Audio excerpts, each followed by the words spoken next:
Sure. I thought we had a productive bye week. As you normally do with the bye week, you're able to do some self-scout where you go in and look at what you've done thus far in the season and see what you do well, what you don't do well, and then that kind of sets the tone for how you improve during that week. And so we got back to some basic things. We added a bunch of individual periods to our practice schedule last week. I'm a believer that when you get better fundamentally, you'll get better collectively, and so we really put an emphasis on the fundamentals last week of each position. I had each coach kind of go through 3 things he thinks his position needs to improve on during the bye week, and we geared our practices toward trying to get that done. We were able to get some injured guys rest, which typically you're not able to do this late in the season, and I think we'll benefit from that by being able to get a couple of guys back that weren't available to us a couple of weeks ago.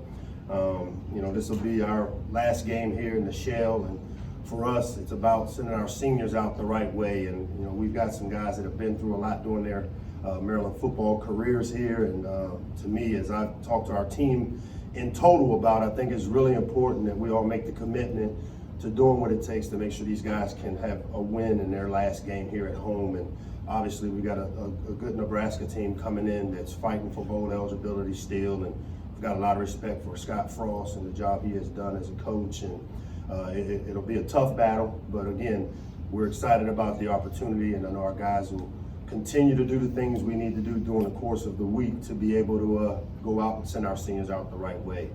With that, I'll open it up to some questions. Oh, game captains. The game captains this week, we got Brett Kolka, Ellis McKinney, Antoine Brooks, and then Sean Christie, all 4 guys that started and are finishing their careers here and very well deserving of the honor of leading us out of their last game here in the shell. Apart from just the result of the game, what are you looking for as a staff that would reassure and show you guys that there has been meaningful progress from the start of the season to where you are now? Yeah, number one, success is not going to be just measured by the wins and losses on the field. I think losing a game is a snapshot of who you were that day. I go back to my time at Alabama in the national championship game. We're undefeated.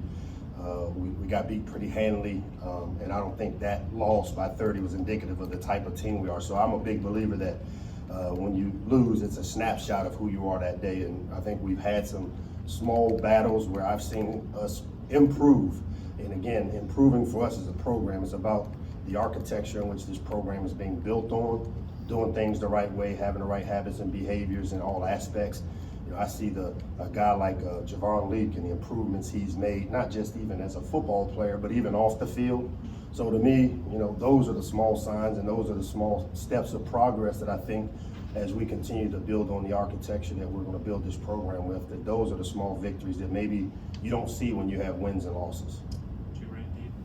Coach, you had each of your position coaches look for 3 things that they wanted to focus and improve on, 3 things that you want your unit to focus and improve on this Saturday on the field. Well, I think the big thing, it starts with one, playing with the great effort and the mentality that you need to play with. I just think we've been really inconsistent. We've been a team, and as I've said this before, that we play more to the scoreboard than we do to the next play. And so I'd like to see us take another step forward in being the type of team that doesn't worry about the score, but worry about the play that we're in. The second thing I think is obviously, to win, you've got to take care of the football and be a team that doesn't beat itself.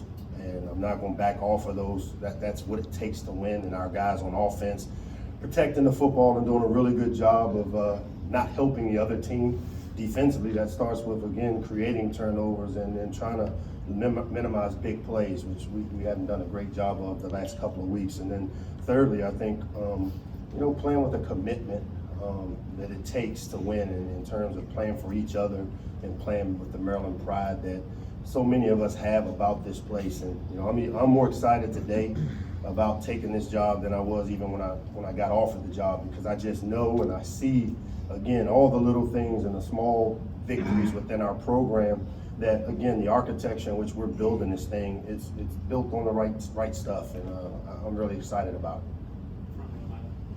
Johnny Jordan was off the depth chart this week. Can you give an update on what's going on there? Yeah, Johnny's probably done for the year.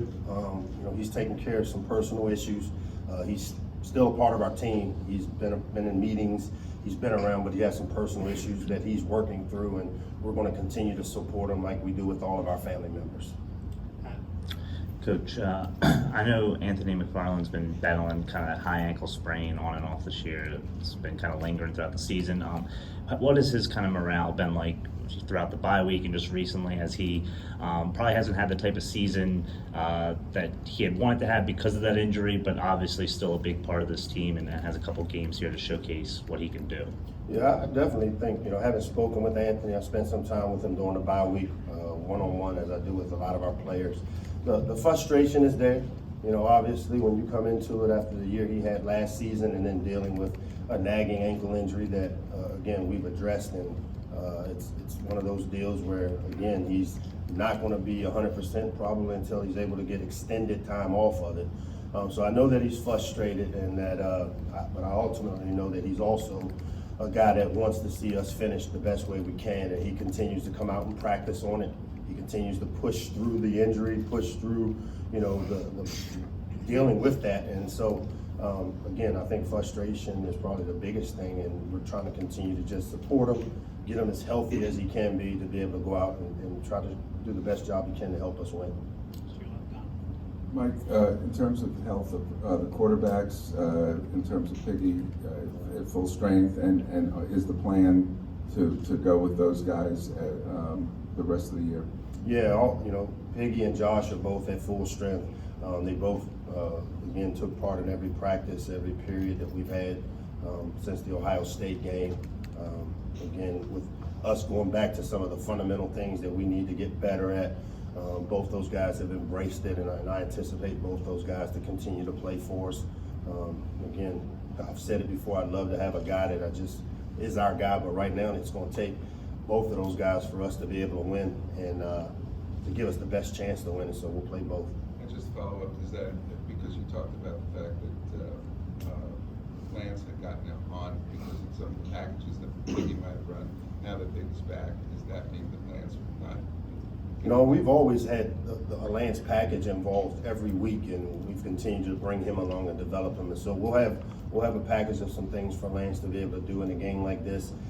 Again, as I've said before, being a developmental program, we'll continue to try to develop all the players in our program every way we can through practice, through game experience, and without, again, compromising our ability to win the ball game and do the things we need to do to win. But again, we'll always carry a package in for Lance. We've done it all year long, and we'll continue to do that.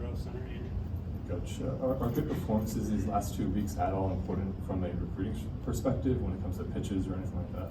I think a good performance is imperative for us. Recruiting is our future, and we'll continue to do that. And we didn't come into this selling recruiting or our ability to win to help us in recruiting. We're selling the architecture in which this program is being built on when we recruit. But for us, it's really important for us to try to go out and send our seniors out the best way we can with the best record we can. And we'll always focus on this game and then take care of this one and then worry about the next. And so right now, all of our energy and efforts are putting toward trying to send our seniors out their last game here in the shell with a win. Mike, speaking of those seniors, they've been through so much here the last few years. What have you seen from them as a group this year? What have they contributed to your trying to build your vision here? I think the biggest thing is the resiliency that they've shown. A year ago, this time, that they were left for dead. This program was left for dead. And again, as I've said, now we have expectations. We've got people that are disappointed in our record and where we are. And to me, that's a privilege. It's an honor for us to have people and our fans that have these type of expectations, especially coming from what they went through. And this game, the seniors have always continued to fight through, regardless of the noise outside of the program. They kind of stuck together, and I still see that out of them, which is the thing I've been most proud of. Mike, along those lines, even going beyond what happened last season, the handful of fifth-year seniors have played for 3 full-time coaches and 2 interim coaches at this point. From a coach's perspective, just how challenging must that whole stretch have been, 4 years or 5 years, for those guys to have gone through everything all those twists and turns over the last several seasons? Well, I think the big thing, and I think we've these guys understand that, football is one of those sports that most mimics life, and there's changes inevitable in every aspect of your life and whatever you do and whatever field you go into. And so I think this has given these guys the tools to handle change in their future. And again, it's tough. They've been through a lot. They've been through 3 full-time coaches, 2 interim coaches.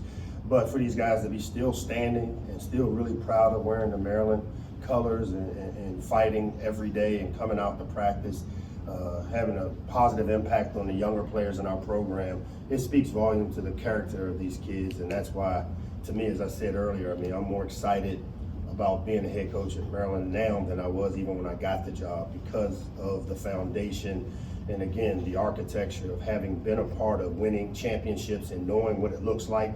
I see these small victories within our program of seeing how these seniors continue to lead, seeing guys like Jake Funk, who's injured, who comes up to see me every week, and just his enthusiasm about where we're going.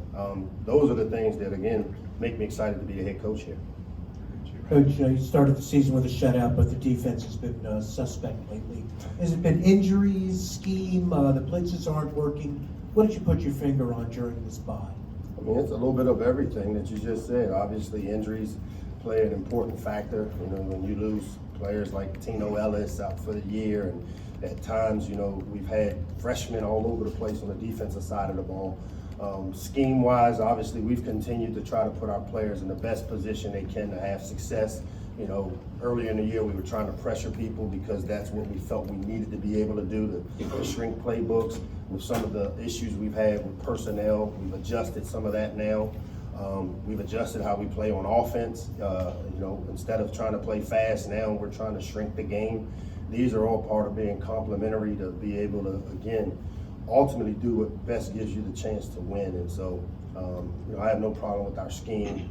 Injuries are an issue, and then obviously execution has got to be a premium. And those are the things that we worked on all bye week, and we're hoping to see some dividends from the work. Very back, Chris. Coach, you touched on it a little bit earlier.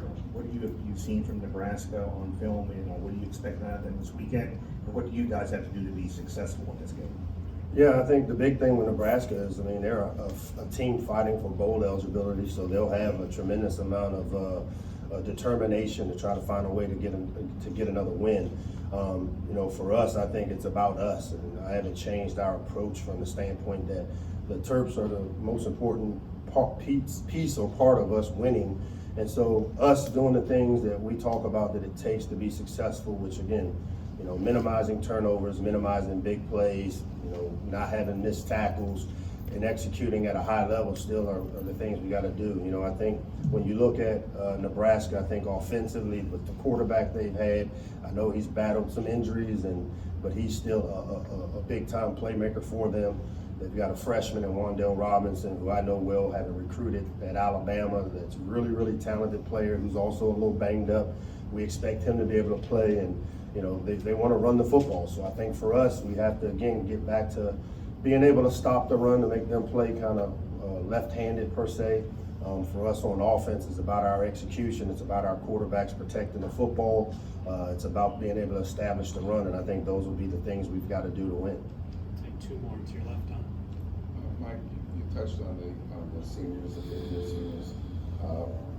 Ellis McKinney obviously has been almost like a team spokesman in terms of dealing with us, and how have you seen him grow not only as a football player but just as a leader on this team? Yeah, having been here to recruit Ellis, it's just been amazing in every aspect of how much he's grown and matured. And he's a guy that has been directly affected with the 3 full-time coaches, 2 interims, the loss of a former high school teammate, dear friend. And this kid continues to stand strong, and he's one of the guys that you can sell the University of Maryland with. He's the epitome of a student athlete. He's a guy that has the right kind of habits and behaviors where he's going to be really successful on the field and off the field. So again, I can't say enough great things about the leadership that he's provided, not just to the players, but even to me as the head coach, the personal relationship. when dealing with him in terms of he's part of our leadership committee or leadership group that helps set the tone for our leadership on our team. And it's been great to have him and see him now have the success on the field that maybe he hasn't had in the past as a starter and as a guy that has filled in at all 3 spots on the field for us. So really proud of Ellis McKinney, and I think he's the epitome of what a Maryland football player should look like and be. Just building off the question about the defense, the way teams have been able to score early in games and on their first few possessions, with the time off, have you been able to identify what's maybe missing there early on, whether that's energy, execution, or whatever it may be? I mean, again, it's a little bit of all those things. I think the big thing that stands out is execution. I mean, you know, when you go back and you study yourself and you look at the self-scout, some of the plays that have been made on us on that side of the ball have been from a lack of execution. It's very few times where you watch the tape and defensively they out-schemed us per se, where they have guys open that we didn't account for. A lot of it is about 11 guys doing their job, making sure they do their job well to prevent teams from scoring. But there isn't just one thing that stands out other than we've got to execute a lot better and execute on a higher rate, but also we got to do a better job on third down. We put teams in some third down situations where we're trying to control the tempo on offense, but to do that and play complementary football defensively, you've got to get off the field, because if we try to slow the game down and limit the opportunities of the offense, our defense needs to get off the field, because if you let them score and you get behind, now it's hard to try to play slow and control the game, which forces us to have to speed up and try to be competitive. Thanks, Coach. Thanks, Coach.